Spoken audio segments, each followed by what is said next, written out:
የቀነኒ ቀን እንዲሰጥሽ እመኝልሻለሁ። አረመኔ ነፍሰ ገዳይ ተባባሪ ቤት ውስጥ ገለሻት። የወጋ ቢረሳ የተወጋ አይረሳም የሚለው ተረት በትክክል እውነት መሆኑን ያየሁት ዛሬ ነው። በቀነኒ ጉዳይ እንግዲህ በጣም በርካቶች ፍትህ ሲጠይቁ ቆይተዋል።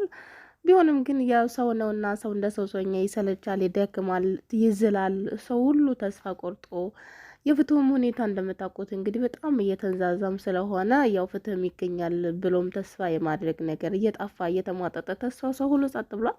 ዛሬ ግን ይህንን ቪዲዮ ስሰማ ስለ እውነት የሰው ልጅ ሊደክም ሊዝል ይችላል፣ ግን ቤተሰብ እስከ መጨረሻው ድረስ ይፋለማል የሚባለውን ነገር ነው ያየሁት ማለት ነው። በዛሬው ቀን የእውነት እኔ እንጃ በቃ ንግግሯ ምን ያህል እንደተቃጠለች ምን ያህል እንዳረረች ነው ያየሁት። እንግዲህ ሌሊቱ ሙሉ በረንዳውን ደረጃውን ስታጥቢያ ድረሽ ከመልክሽ እየከፋሽ አስቀያሚ ሴት ነሽ። በቃ እኔ እንጃ ስድብ የሚባል ናዳ በቃ በሚባል ደረጃ ምንም አይነት ስድብ የቀረም ስድብ የለም። በቃ የአንችን ነገር ያሳየኝ የቀነኒን ነገር እንደዚህ እንዳረግሻት እስቲ ያንችንም ነገር ለእኛም ያሳየን። ከመልክሽ የከፋሽ ነሽ፣ ውስጥሽ ደግሞ የከፋ ነው ሰው ከመልክሽም የበለጠ በማለት ነው እንግዲህ የአንዷለምን እህት ስትወርድባት የነበረው። ያኔም ህመሟ ነው ምንም ብትል ራሱ የሚገርም ነገር አይደለም። የተጎዳ ሰው ምንም ነገር ሊል ይችላል። የታመመች ሴት ነች። እውነት ፈጣሪ መጽናናትን ይስጣቸው። በጣም የደረሰባቸው ነገር ከባድ ነው። ለፍተው ጥረው ግረው እዚህ ደረጃ ደረሷ። ልጅ በድንገት እንደዚህ ሆነች ሲባል ለሰሚውም ግራ ያጋባልና በርካቶቻችንንም እጅግ በጣም ግራ አጋብቶን ነበረ። እንግዲህ ይህ ጉዳይ ሰው ሁሉ ጸጥ ብሎ በአሁን ሰዓት የፍርድ ቤቱም ሁኔታ እንደምታውቁት በጣም በሚያሳዝን ሁኔታ ማንኛውም ሰው መከታተል እንዳይችልም ተደርጎ አንዳንድ መረጃዎች እንደሚያሳዩት እንግዲህ አንዷለም ጎሳም ከስር ተፈቷል የሚሉም ሰዎችም አሉ። ያለው ነገር ምንም ግልጽ የሆነ ነገር የለም። ከዚህ ውጭ ብዙ ሰው ያውራ፣ ይሄ በቃ የራሱን መላምት ይስጥ እንጂ ዮኒ ማኛም እንግዲህ በጣም ብዙ መረጃዎችን ያወጣ የነበረው ዮኒ ማኛ ነበር ስለ ቀነኒ። ያው እስካሁን ድረስ ዮኒ ማኛም ጠፍቷል። እንግዲህ የበላው አውሬ ጥፍት ብሎብናል እሱ ራሱ ማለት ነው። መረጃ ከሱ ነበር ብዙ ጊዜ የምንወስደው ማለት ነው። እንግዲህ ሌሎችም ጋዜጠኞች ማንም ሰው ጋዜጠኛ ወደ ውስጥ ገብቶ እንዳይዘግብ መደረጉ ያው ከዚህ በፊት ነገርያቸዋለሁ። ከአንዴም ሁለቴ እንግዲህ ፍርድ ሂደት ሲካሄድ ሁለቴም በዚህ ሁኔታ ነበር የተካሄደው ማለት ነው። ለቤተሰብ በጣም ነው የሚያሳዝነው። እውነት ለቤተሰብ በጣም ነው የሚያሳዝነው የደረሰባቸው ነገር። ደግሞም አባት እንግዲህ የቀብሯ ቀን ጀምሮ ለቀነኒ ፍትህ ጠይቁ፣ ለልጅ ፍትህ እንደ ሃጫሉ ሁንዴሳ ደመ ከልብ ሆና እንዳትቀርብኝ፣ ደሟ የትም እንዳይቀርብኝ፣ ሁላችሁም ፍትህ ጠይቁ ለልጅ እያለ የቀነኒ አባት ፍትህ ሲጠይቅ ቆይቶ ነበረ። ቢሆንም እንደዚህ ሲሆን ደግሞ እጅግ በጣም ነው የሚያሳዝነው። ቤተሰብ ምንም ቢናገር የሚያስገርም የሚያስደንቅ አይደለም ማለት ነው። እና ቢሆንም እስቲ ሁላችንም ፍትህን ጠይቅ። አንዷለም ጎሳም ነጻ ከሆነስ ለምንድን ነው እስካሁን ድረስ እንዲህ የሚታሰረው? ለምንድን ነው ፖሊሶች የሆነ ውሳኔ የማይሰጡት? እውነት የምርመራ ውጤቱ ተዘናግቶ ነው? ዶክተሮቹ እንደተባለው ከሀገር ተሳፍረው ነው የሚለውን ጉዳይ የብዙዎቻችን ጥያቄ ነው። እንግዲህ እስካሁን ድረስ ምንም የሚወጣ መረጃ የለም። ለ10 ቀን እንደተሰጠ አሁን ወደ 5 ቀን ምናምን ይቀረዋል ይመስለኛል ቀጠሮ። ሁኔታው እንግዲህ አንዷለም ጎሳው ነጻ ይባላል ወይንም ደግሞም ይታሰራል የሚሆነውን ነገር እንግዲህ የሚነግሩን ፖሊሶች ናቸው። እነሱ የሚነግሩን ነው የምንሰማው፣ እኛ እንሰማለን ግን አንፈርድም። ግን በቃ ዛሬ እውነት ይህን ቪዲዮ ስሰማ በጣም ልቤ ስለተነካ ነው። ቪዲዮ እንደነገርኳችሁ ረዘም ያለ ቪዲዮ ነው፣ ረዘም ያለ ንግግር ነው ያደረገችው። ግን እዚህ ጋም ለመናገርም አልፈለኩም። ያው የታመመ ሰው ብዙ ይናገራል፣ ብዙ ይላል፣ ግን ምን ዋጋ አለው? ፍትህን አለማግኘት በጣም ነው የሚያሳዝነው። የእግር እሳት ነው። ተበድላችሁም ፍትህም ደግሞ ሳታገኙም ስትቀሩ ወደ ማና ቤት ይባላል። ሀገራችን ላይ አብዛኛው ሰው በሚባል ደረጃ በእንደዚህ አይነት የእግር እሳት ሁኔታ ላይ ነው እየኖረ ያለውና እጅግ በጣም የሚያሳዝነው ማለት ነው። ቤተሰቦች እንግዲህ ይህንን ቪዲዮ ሳይ እውነት ለመነጋገር ጸጥ ብዬ ማለፍ አልቻልኩም።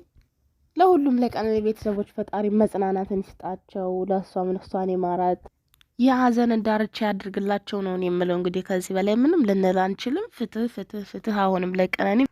ሌላው ነገር እንግዲህ እቺ በምስሉ ላይ የምታየው እህታችን ከዚህ በፊት የሷን መረጃ አቅርቤላችሁ ነበረ። በጣም ነው የሚያሳዝነው። ዛሬ ደግሞ የወጣው መረጃ እንግዲህ እቺ ደላላ በምስሉ ላይ እቺ በቃ ያከበብኩባት ደላላዋ ናት፣ ወደ ቤሩት የወሰደቻት ማለት ነው። ለአረብ ሸጣታለች የሚሉ በርካታ መረጃዎች ወጥተው ነበር። ከአረብም ካረገዘች በኋላ እንግዲህ ወደ ኢትዮጵያ ሊያሳፍሯት ሲሉ ከአየር መንገድ በርካታ ኢትዮጵያውያን መልሰዋት ነበረ። በተመለሰች ቀን እንግዲህ የምጥ መርፌ ሰጣት። እንደዚሁም ደግሞ ያስረገዛት ሰው የሆዷን በእርግጫ መቷት። ልጁ በ7ኛ ወሩ ተወልዷል የሚል መረጃ ወጥቶ ነበር።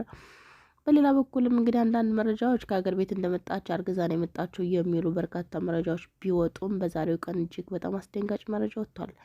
እሱም እንግዲህ ከደላላዋ ባለቤት ነው ያረገዘችው ልጅቷ የሚሉ በርካታ መረጃዎች ወጥተዋል። አረቡም እንግዲህ ከደሙ ነጻ ነኝ፣ እውነት ነው፣ በብሬ በገንዘብ የገዝቻት እኔ ጋር ነበረች፣ ብዙ ቀን ተጠቅሜባታለሁ። ከዚህ ውጭ ግን ከኔ አይደለም ያረገዘችው ከኢትዮጵያዊቷ ከደላላዋ ባለቤት ነው፣ ከደሙ ነጻ ነኝ እንግዲህ እያለ ድምፁን አሰምቷል ተብሏል። ከኢትዮጵያም እንግዲህ እናት ኢትዮጵያ ውስጥ ነው አርግዛ የመጣችው በሚል ብዙ መረጃ በወጣባት ጊዜ እናት ከኢትዮጵያ ሰምታ እያለቀሰች ምላሽ ሰጥታ ነበር። ያንን መረጃ ሲያጠናቅር ያቀርብላችኋለሁኝ። እጅግ በጣም ነው የሚያሳዝኑት የእናት ያሉበት ሁኔታ ማለት ነው። ልጅ በ16 ዓመቷ ተሰዳ በጨካኝ ኢትዮጵያውያን እንደዚህ መጫወቻ መሆኗ እጅግ በጣም ነው የሚያሳዝነው። በየቦታው ኢትዮጵያ ለኢትዮጵያ እንደዚህ ሲጨካከን ያሳዝናል። ሰው ተቸግሮ ርቦት ጠምቶት እለወጣለሁ ቀይራለሁ ብሎ ተሰዶ ለሰው መጫወቻ ሲሆን እጅግ በጣም ነው የሚዘገንነውና ከእንደዚህ አይነት ጨካኝ ኢትዮጵያውያን ፈጣሪ ይሰውረን። እህታችን የተሻለውን ነገር ይግጠማት። በእርግጥ ምንም ጥያቄ የለውም አሁን በጣም ከባድ ጊዜ ያሳለፈች እንደሆነ ግልጽ ነው። በ7 ወሯ ወልዳ በለዚያውም በትክክለኛ ጊዜ ባልሆነው እንደዚሁም ቤተሰብ ወገን በሌለበት በእነኛ አይነት ቁማር በተጫወቱባት ሰዎች እጅ መሆኗም ደግሞ ሌላው የሚያሳዝነው ነገር ነው ማለት ነው። ምን አይነት ስቃይ ውስጥ እንዳለች ምንም ጥያቄ የለውም። እንግዲህ ፈጣሪ ይሁናት። እውነት መጀመሪያም ኢትዮጵያውያን የሆነ በቃ አስተማማኝ ዋስትና ላይ ሰጧት ነገር ከአየር መንገድ መመለስ አልነበረባቸውም። ከእናቷ ጋር ብትሆን የተሻለ ነው ብዬ አስባለሁኝ። ከእነዚህ አይነት ክፉ ሰዎች እጅ የተመለሳ መግባቷ ስቃይዋን ይጨምረዋል። ብቻ ያሳዝናል። አንዳንድ ጊዜ ነገሮች በሰው እጅ አይደሉም። እኛ ያረግናቸው ይመስለናል እንጂ ራሳቸው ናቸው ነገር የሚሆኑት። ያኔ ብዙ ነገር ይሄን ነገር እንደዚህ ያደርጋለሁ ስትሉ እንዳልሆነ የሚሆን ብዙ ነገር አለና ፈጣሪ እስቲ እንደው የተሻለውን ነገር ያድርግላት። በጣም ነው የሚያሳዝነው። ወልዳ በመታከሚዋ በመጠገኛዋ ብዙ ነገር በሚያስፈልጋት ሰዓት እንግዲህ አሁን ደግሞ በእንደነዚህ አይነት ክፉ ሰዎች እጅ ለህመሟን ነው ወይንስ ቁስሏን ነው የምታስበው ወይንስ ምኗን የምታስበው? ያለችበት ሁኔታ በጣም ነው የሚያሳዝነው። ድህነት አይኑ ይጥፋ፣ ጦርነት፣ ሁሉ ነገር ሀገራችን ላይ ነገሮች ሁሉ በመነባበራቸው ጥሩ ነገር ባለመሆኑ ስደተኛ በጣም እየጨመረ ነው ያለው በአሁን ሰዓት። እንግዲህ ቤይሩት ላይ የዶላር እጥረት እንዳለ እናውቃለን። በርካታ ቤይሩት ላይ ያሉ ኢትዮጵያውያን ወደ ዱባይ ውስጥ የተለያየ ሀገር ይሰደዳሉ ከዚያው ከቤይሩት። ግን አሁንም ቢሆን ከሀገራችን እንግዲህ ኢሚግሬሽን ሙሉ እየሆነ ነው ስደተኛው እየተዘጋጀ ያለው ማለት ነው።